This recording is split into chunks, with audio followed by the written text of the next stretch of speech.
after the Bombay show of Coldplay, there was like an after event, which was just a very small group of people having like food and hanging out post show at the Coldplay concert. And I walked in and nobody was there. And then from the other side of the room, I see Chris Martin walking in. And I was like, no one's here. And then another friend of mine was like, oh my God, that's Chris Martin. And she waved at him and he just said, hey, come sit with me while I have dinner. So the strangest thing was this year began with me sitting next to shoulder with Chris Martin for 35 minutes, just talking about my journey as a musician, him giving me advice, like to my face, giving me advice, asking me, why do I think I'll never have a big song again?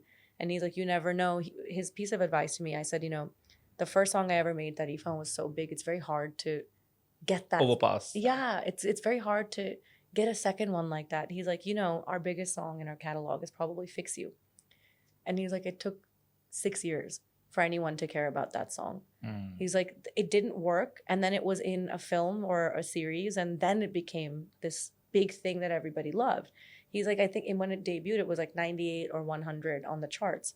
And it took its time. And then it became the song that's associated with our band. So he's like, who's to say you released an album last year? This is Chris Martin wasting his time talking to me. I don't know why.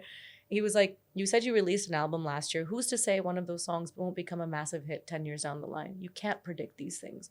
He's like, you can just do. That's a great advice. Yeah, as an artist, you just need to create. The biggest artist on earth is sitting next to you and telling you, just keep going.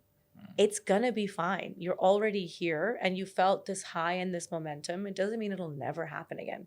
Because he was saying that, Yellow and their first album was #1 and they thought it would never happen again. And it took them years to get that second massive song. And I was like, okay, I have time. I'll be fine.